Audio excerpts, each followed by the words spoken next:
ससुराल में रोज शॉपिंग करने वाली बहू। तो ये कहानी है मध्य प्रदेश में रहने वाले जैन साहब के घर की। इनके परिवार में इनकी पत्नी माला और बड़ा बेटा रमेश और उसकी पत्नी रिया रहती थी। इसका छोटा बेटा बाहर विदेश में पढ़ाई करता था। तभी एक दिन रिया किचन में खाना बना रही थी। वही चाय उबल रही थी और पकौड़ी छाने जा रहे थे। तभी रिया को उसके पति का कॉल आता है। सुनीता सुनो, विवेक का कॉल आया था, वो एयरपोर्ट पे है, मैं उसे साथ घर लेकर आता हूँ।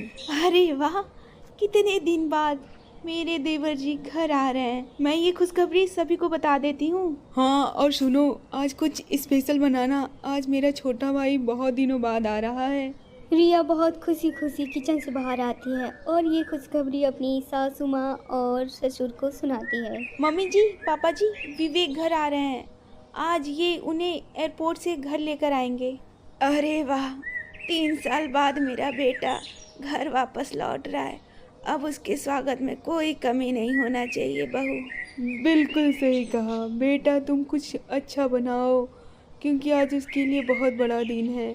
वो घर वापस आ रहा है। घर में खुशी का माहौल बन गया और सभी मिलकर उसके आने की तैयारियां करने लगे। वहीं दूसरी तरफ राकेश अपने भाई को एयरपोर्ट से रिसीव करता है, जो कि बहुत खुश रहता है। तो मिस्टर विदेश रिटर्न, बहुत मस्ती कर ली तूने।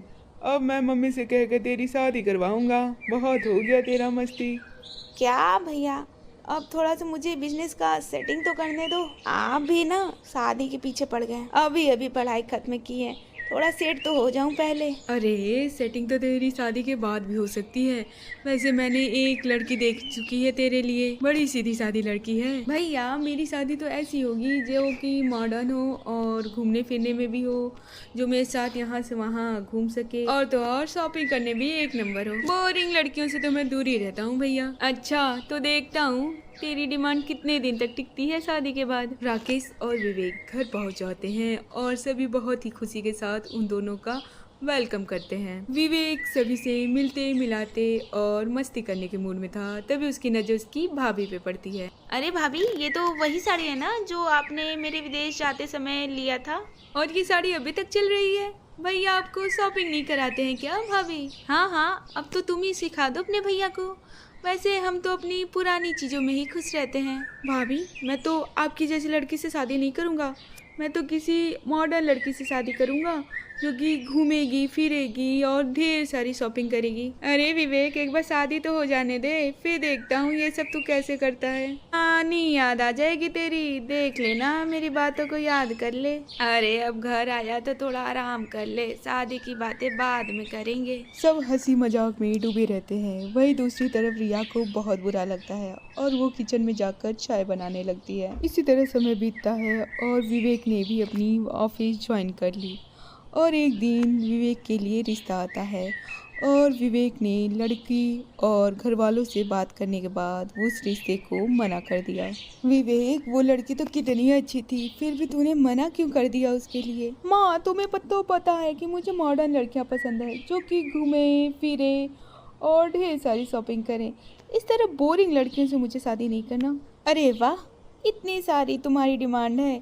इसे पूरा करने के लिए तो तुम्हें बहुत सारे पापड़ बेलने पड़ेंगे देवर जी। ऐसी लड़की के लिए मैं सारी पापड़ बेल लूंगा भाभी। और भाभी, मैं आपकी तरह सीधी सादी लड़की से शादी नहीं करूंगा, वो तो बोरिंग हो जाएगी फिर मेरे लिए। कुछ दिनों बाद विवेक के लिए एक और रिश्ता आता है। परिवार के दोनों पक्षों ने तय किया कि पार्क में मिलेंगे। वहाँ विवेक की मुलाकात अंजलि से होती है। मैं डिजाइनिंग का काम करती हूँ और मुझे नए नए जगह एक्सप्लोर करना बहुत पसंद है और मेरा फेवरेट काम है शॉपिंग करना। तो मिस्टर, क्या आपको मैं पसंद हूँ? वाह, आप तो बिल्कुल वैसी ही लड़की हैं जैसी मुझे लड़की चाहिए थी। मुझे आप बहुत पसंद है और आपका सेंस ऑफ ह्यूमर बहुत पसंद आया और आप बहुत ही मॉडर्न हैं। देख ले विवेक, तेरी मॉडर्न दुल्हनिया तुझे मिल गई है। अब तो तू खुश है ना? हाँ विवेक, तुम अब मुझे ताना मत माना। अब तो तुम्हें तुम्हारे मन की लड़की मिल गई है। अंजलि तो तुम्हें पसंद है ना? विवेक और अंजलि की शादी तय हो जाती है और धूमधाम से दोनों की शादी होती है।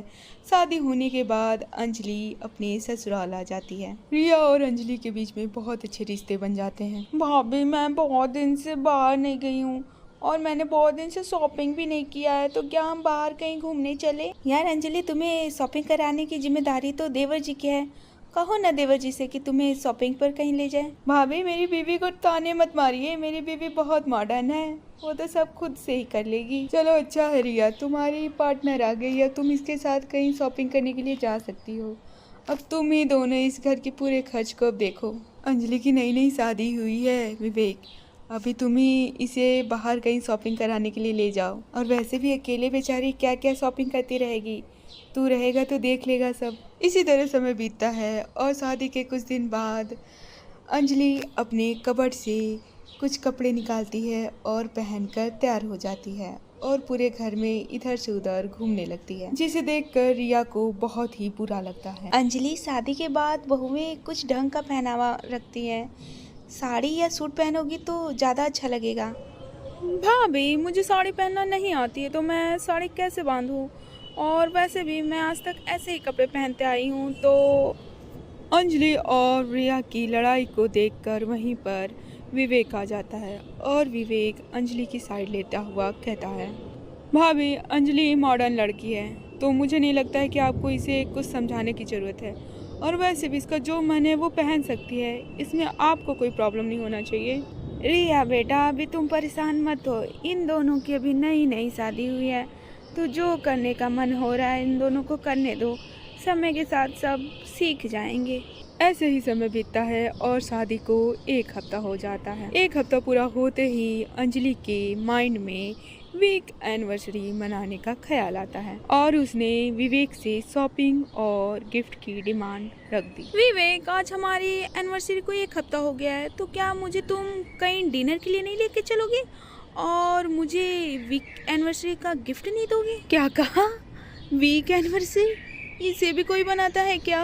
मतलब तुम मुझे गिफ्ट नहीं दोगे?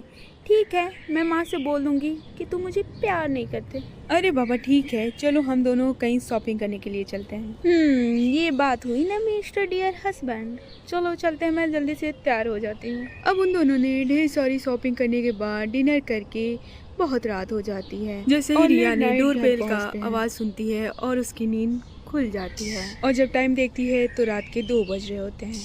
वो चिढ़कर दरवाज़ा खोलते हुए बोलती है, रात के 2 बज रहे हैं विवेक, तुम्हें टाइम का तो ध्यान रखना चाहिए। इतनी लेट नाइट आखिर कौन जगता है?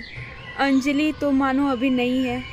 भाभी, हमारा फर्स्ट एनिवर्सरी वीक था, तो थोड़ा सा लेट हो गया, तो इसमें कौन सी बहुत बड़ी बात हो गई है। इसके बाद रिया चिढ़कर अपने रूम में चली जाती है और वहाँ अपने हस्बैंड को सोता हुआ देखकर बड़बड़ाने लगती है। सुनो राकेश, इन दोनों को समझाओ, इतनी रात को इतनी देर तक बाहर रहना क्या अच्छी बात है क्या? चलो कोई बात नहीं, दोनों आ गए हैं ना, तो अब सोने दो मुझे। तुम सब ने मिलकर इन दोनों को अपने सर पे चढ़ा रखा है, अब जल्द ही इस घर की बहुत बुरी हालत होने वाली है। अब सो भी जाओ तुम, चलो कल का कल देखते हैं। ऐसे ही समय बीतता है और एक दिन अंजलि और रिया घर का सामान लेने के लिए बाजार गए रहते हैं। तभी वहाँ से वापस लौटते समय उन दोनों को एक मॉल दिखता है। भाभी देखो ना, एक और मॉल खुल गया है, मुझे यहाँ से शॉपिंग करनी है, चलिए ना जल्दी से शॉपिंग करते हैं। वाह भाई, लो एक और मॉल खुल गया तुम्हारे शॉपिंग के लिए। अब तुम अपने हस्बैंड से ही बोलना शॉपिंग करने के लिए। इसके बाद अंजलि तुरंत घर आती है और अपने हस्बैंड को कॉल करती है और शॉपिंग करने के लिए बोलती और है। आगे देखते हैं क्या अंजलि अपने हस्बैंड को शॉपिंग कराने लेकर जाएगी या फिर नहीं। चलिए आगे देखते हैं। सुनो ना, एक नया मॉल खुला है और मुझे वहाँ से शॉपिंग करने जानी है, जल्दी से घर आओ और मुझे लेकर चलो। अरे यार, मुझे ऑफिस में बहुत काम है, एक काम करो तुम भाभी के साथ चली जाओ। नहीं, मुझे तुम्हारे साथ ही चलना है, तुम आओगे तभी मैं चलूंगी। अच्छा ठीक है, तुम मॉल पहुँचो, मैं ऑफिस से डायरेक्ट ही मॉल आ जाऊँगा। नहीं नहीं नहीं, तुम पहले घर आओ, फिर हम दोनों साथ चलेंगे, नहीं तो मैं नहीं जाऊंगी। ठीक है, अच्छा मैं आता हूँ जल्दी और तुम रेडी रहना। इसके बाद धीरज घर वापस आता है, लेकिन अंजलि उसे एक गिलास पानी भी नहीं पूछती है और रेडी होकर खड़ी रहती है। ये सारी चीज़ों को देखकर रिया मज़े लेते हुए बोलती है, क्यों देवर जी, मज़ा आया ना शादीशुदा ज़िंदगी का? जल्दी से पानी पी लो और देवरानी जी को शॉपिंग पर लेकर जाओ। यही होता है जब मॉडर्न लड़की से शादी हो जाए तो। रिया ने बहुत सारी शॉपिंग की और बहुत सारे कपड़े खरीदे और बहुत सारी मूवी देखने के बाद लेट नाइट घर पहुंचते हैं। और अगली सुबह अंजलि ने देखा कि रिया और उसके देवर के हिस्से का खाना बर्बाद हो चुका है और ये सब देखकर रिया को बहुत ही गुस्सा आता है और वो अंजलि पे बहुत ज़्यादा चिल्लाने लगती है। और इतनी लड़ाई के बाद रिया के सर में दर्द हो जाता है और उसका हस्बैंड उसे दवाई लेने के लिए कहता है, लेकिन रिया मना कर देती है। अब मेरा तो सर दर्द तभी ठीक होगा जब तुम मुझे शॉपिंग कराने लेकर चलोगे, नहीं तो नहीं। अरे रिया, ये क्या बात होती है? सर दर्द हो रहा है तो उसके लिए दवाई ले लो, भला शॉपिंग कौन करता है? मुझे कुछ नहीं पता, मुझे शॉपिंग करनी है मतलब करनी है, नहीं तो मैं दवा भी नहीं लूँगी और खाना भी नहीं खाऊंगी। इसके बाद धीरज किसी भी तरह का लड़ाई नहीं चाहता था और वो उसे शॉपिंग कराने के लिए मान जाता है। इसके बाद धीरज अंजलि को शॉपिंग कराता है, लेकिन दिन पे दिन अंजलि की आदतें बहुत ज़्यादा ख़राब होती जाती है, जिसकी वजह से आस पड़ोस के लोग भी उससे परेशान हो जाते हैं और उसकी शिकायत उसकी सासू माँ से करते हैं। और इस तरह आस पड़ोस के तानों को सुनकर कमला अपनी बहू से जाकर कहती है, रिया बेटा, अब आस पड़ोस के लोग भी बहुत ताना देने लगे हैं, अब तुम ही कुछ करो, तुम ही कुछ समझाओ इन सबको। मैं इनसे बात करती हूँ माँ जी, हो सकता है ये देवर जी को कुछ समझाएं और कुछ चीज़ें ठीक करने की कोशिश करें। ऐसे ही समय बीतता है और 1-2 दिन के बाद फिर से दूसरी पड़ोसन आकर कमला को समझाने लगती है और ये सारी चीज़ें सुनते सुनते कमला को बहुत ही सब्र का बांध टूट जाता है। देखो कमला बहन, आपकी बहू का पहनावा और रहने का ढंग हमारे मोहल्ले से अलग है। अरे बहन जी, अब आप मत चालू हो जाइएगा, अभी तो मेरी नई नई बहू आई है, कुछ दिन में सब सीख लेगी। बहन जी, हमारी बहुएं भी आई थी, लेकिन वो तो शुरुआत से ही अच्छे से रहने लगी थी। आपकी बहू जैसी नहीं है जो कि नौटंकी करती फिरे। बस करिए, मेरी बहू है, मैं समझा लूँगी, आप लोग अपने काम से काम मतलब रखा करिए। इसके बाद कमला गुस्से में घर आती है और अंजलि को अपने कमरे में बुलाकर बहुत ही फटकार लगाती है। अंजलि, तुम्हारा दिमाग खराब हो गया है क्या? रोज रोज जींस टॉप पहनकर बाहर जाना जरूरी है क्या? सादे कपड़े में नहीं जा सकती हो? अरे माँ जी, मैं तो काम से ही जाती हूँ और वैसे भी जींस टॉप तो मैं अपने घर पे भी पहनती थी। ये तुम्हारा ससुराल है, मायका नहीं है। और वैसे भी तुम्हारी वजह से मुझे बहुत ही बेइज्जती सहनी पड़ रही है। आसपास के लोग बहुत सारी बातें बनाने लग गए हैं। लेकिन माँ जी, मैंने ऐसे तो कोई काम नहीं किया है कि आपको ताने सुनने को मिले। मोहल्ले की बातें तुम्हें सुनाई नहीं देती हैं क्या? तुम्हारे कान पक गए हैं क्या? अब से सुधार जाओ, नहीं तो बहुत बुरा होगा। इसके बाद अंजलि अपने घर में चली आती है और रो रो कर मुंह फुला लेती है। तभी वहाँ पर धीरज आ जाता है और अपनी वाइफ को रोते हुए देखकर घबरा जाता है। क्या हुआ अंजलि, तुम इतना रो क्यों रही हो और तुम्हारा फेस इतना फुल कैसे गया है? घर में सब मुझे हमेशा ताने देते हैं, सब मुझे डांटते रहते हैं। अब मुझे और नहीं रहना, मुझे अपने मायके की याद आ रही है। अरे ऐसे क्यों बोल रही हो? चलो चुप हो जाओ, चलो मैं तुम्हें शॉपिंग करने के लिए ले जाता हूँ। इसके बाद धीरज शॉपिंग की बातें बताने के लिए किचन में चला जाता है, जहाँ पे उसकी भाभी खड़ी रहती है। भाभी, मैं अंजलि को बाहर शॉपिंग कराने के लिए लेकर जा रहा हूँ और हम दोनों बाहर से ही खा कर आएंगे, तो हम दोनों का खाना मत बनाइएगा। देवर जी, वो तो ठीक है, बट इतना खर्च करना सही नहीं है। आज नहीं तो कल आपको ही प्रॉब्लम होगा। मैं आपकी भलाई के लिए बोल रही हूँ देवर जी। ठीक है भाभी, मैं देख लूँगा, मुझे लेट हो रहा है, मैं चलता हूँ। और इसी तरह अगले दिन एक क्रेडिट कार्ड का बिल आता है, जिसे देखकर धैर्य की आंखें फटी की फटी रह जाती है। माँ, ये देखो, 1.5 लाख का बिल आया है, मैं तो बर्बाद हो गया। हे भगवान, इतना सारे पैसों का तो हम लोग साल भर तक शॉपिंग नहीं कर पाते हैं। बिल्कुल सही हुआ, और उसे तुम अपने सर पे चढ़ाओ, यही सब होगा। इतना मना किया गया था, फिर भी तुम नहीं सुने। अब तो तुमको ये कंगाल करके छोड़ेगी। लेकिन माँ, मैं अब क्या करूँ, मुझे कुछ समझ में नहीं आ रहा है। पहले जाकर उससे पूछो कि उसने इतनी सारी शॉपिंग की क्या है, हो सकता है इससे कोई सॉल्यूशन निकल आए। अब भुगतो इस तरह, अभी से कह रही हूँ, अब भी तुम लोग अपने खर्चों पर लगाम लगा लो, नहीं तो बहुत बुरे दिन देखने पड़ेंगे। लेकिन ये सब से अंजलि को कोई फर्क नहीं पड़ता था। तभी एक दिन ऑफिस में धैर्य बहुत परेशान रहता है। तभी धीरज उसके पास जाकर उससे पूछता है, देखो धैर्य, मैं जानता हूँ तुम किस चीज़ से परेशान हो।